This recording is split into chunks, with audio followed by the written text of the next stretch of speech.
Hey, how's it going everybody? Welcome back to Aussie Fish Keeping. So in today's video, we're going to be talking about how you can set up the perfect aquarium for any sort of live bearer. So obviously there's a wide variety of live bearers in the aquarium hobby. There's things like swordtails, mollies, platies, endlers, guppies. There's also other sorts of live bearers out there as well. And if you don't know what a live bearer is, it's basically an aquarium fish, and I guess just any sort of animal that actually gives birth to live young. So the most common ones being, like I said, the swordtails, platies, endlers, guppies. Now all of these ones are very great beginner fish. That's why they're so common. A lot of people do get them as their first aquarium fish, and the reason for that is because they're very easy to care for and they're very easy to breed. So for today's video, I'm going to be giving you guys a few tips that can help you set up your aquarium so that it's the absolute perfect habitat for your live bearers to breed and for the fry to be raised up in. But yeah, I guess without any further ado, let's just jump straight into today's video with the first tip on our list. So as for tip number one, I mean, this one's a pretty obvious one, and it's one you're gonna want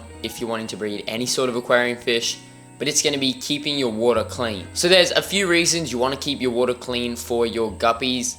There's also a few downsides of keeping your water clean as well, which I'm also going to talk about. So if you've ever kept guppies before, or fish with really long flowing fins, you'll know that sometimes if you don't have clean water, those sorts of fish can be very prone to get fin rot. And the reason for that is because, I mean, they just have more fin than most other fish. And fin rot usually comes around when your water's just unclean and it's just not an optimal environment for your fish to be living in. It can also come around when they're stressed just because they're not eating, and then it's more likely that those sorts of things happen to them because they're not healthy. But yeah, like I said, the main reason that causes fin rot is because your water just isn't good quality. And if your fish, say your guppies, are getting fin rot, then they're most likely not going to breed for you, just because they're not healthy, so they're not really going to be able to breed, and they're not going to really just want to breed because they're fighting like a really annoying disease, I guess. So the best way to prevent fin rot, in my opinion, is just doing regular water changes. So I don't really get fin rot too much anymore. I used to get quite a bit of fin rot on all my fish, and what I did is I used to have a few little hospital tanks that were just bare tanks. They had one plant in them and they were just very clean water. And I'd take my fish with fin rot, I'd put them in those aquariums, and I just feed them a lot. But I'd also make sure if there was any leftover food, I'd take that out, just because that can diminish the really good water quality.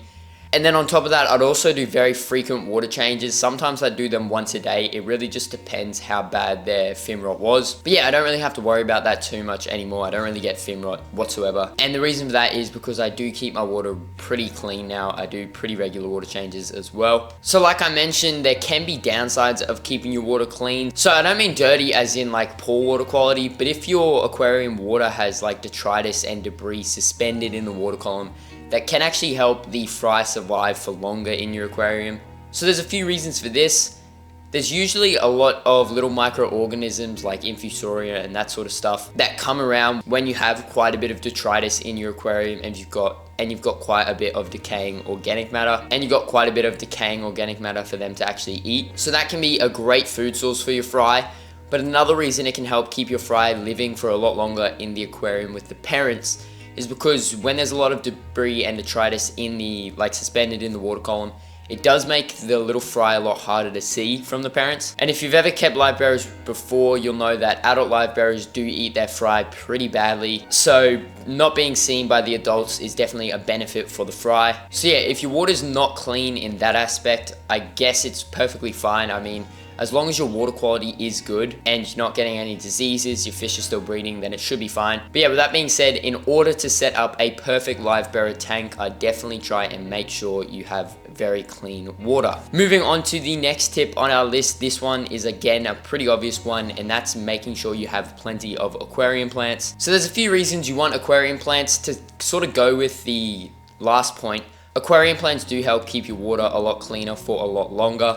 So the aquarium plants actually use up all the nitrites and nitrates, which means you're not getting a buildup of those in your aquarium, and they also help absorb any of that leftover excess nutrients. But the main reason aquarium plants are great to add into a live bearer aquarium is because they do give your little fry an absolute abundance of places to hide. So particularly super bushy aquarium plants. So I've got this guppy grass back here. It is one of the greatest plants you can keep with guppies. guppies, and I mean it kind of says it in the name. So, and then I've also got this plant over here, which is just literally algae, and that's another great one. I've got endlers in there actually, and it really helps keeping the fry safe. And then you've obviously got stuff like foxtail, you can get java moss, pretty much any of those other bushy aquarium plants. They're all perfect to add into your aquarium. They really do help your fry get away from the parents and just have a nice little safe refuge to stay in. So yeah, with that being said, using lots of aquarium plants in your aquarium is definitely vital when it comes to setting up a LIVEBEARER tank. Moving on to the next tip on our list, we have making sure you're keeping your aquarium with gentle filtration. So it's not so much the adults that care if there's gentle filtration. I mean, I don't really think they care too much. Guppies do like fast flow, they also like slow flow.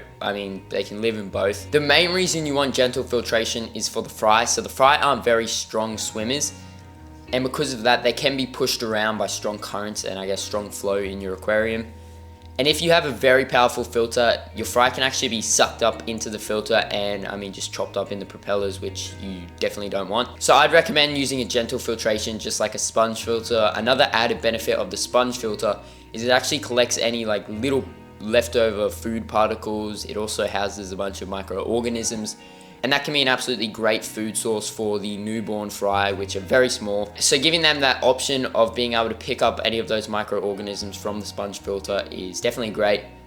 And obviously the main reason the sponge filter is great is because it doesn't have a very strong flow coming out of it. So yeah, with that being said, making sure you have a pretty gentle flow in your aquarium is another great tip when it comes to setting up a LIVEBEARER tank. Moving on to the next tip on our list, this one's more so about your water parameters, and that's making sure you have a high pH in your aquarium. So where most of these LIVEBEARERs like guppies, swordtails, mollies, platies all come from in the wild, it's usually in areas that are sort of brackish or they've got a relatively high salt content in the water.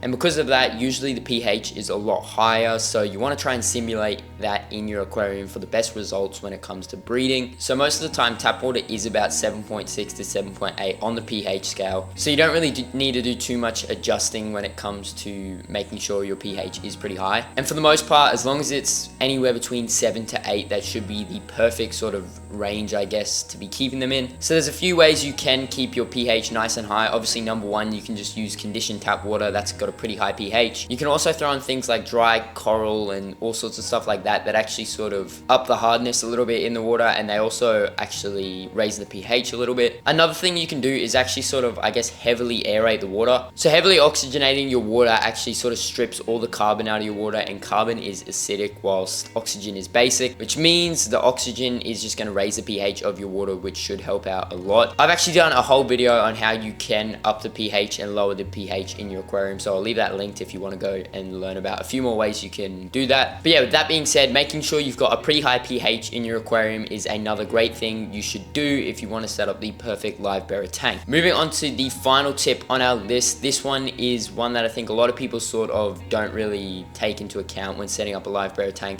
and that's making sure you have a good male to female ratio. So generally LIVEBEARERs, the males can be a little bit more aggressive and they do want to breed like a lot.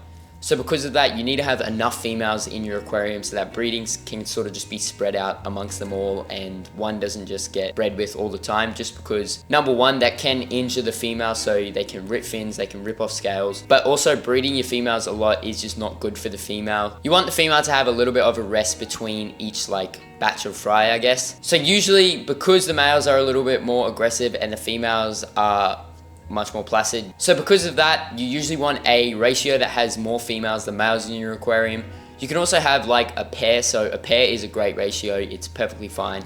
But if you want to keep any more males than that, then you do have to keep more females as well. So usually for every extra male you want to keep on top of a pair, you do need to keep an extra 2 females. So a great ratio I'd recommend is number one, either the pair or a trio. So 1 male and 1 female, or 1 male and 2 females. But you can also go with like a five-way, I guess, so like 2 males, 3 females. But yeah, you just really want to make sure that you have more females than males in your aquarium. So yeah, with that being said, making sure you have a good male to female ratio is definitely another super important thing when it comes to setting up a perfect LIVEBEARER aquarium. So with that being said, that is actually going to bring us to the end of today's video. I hope you all enjoyed, and I hope this video helps a few of you guys out. If you did enjoy today's video and you haven't done so already, please make sure to go down and subscribe, and while you're down there, smash the like button and comment your thoughts thoughts on today's video. I always love going down there and reading them all, and I try to reply back to as many comments as I can. Also, if you haven't done so already, make sure to go check out my website, aussiefishkeeping.com. We've still got the Boxing Day sale running at the moment. Got some great deals down there. But yeah, with that said, thank you all so much for sticking around to the end, and I'll see you all in that next video.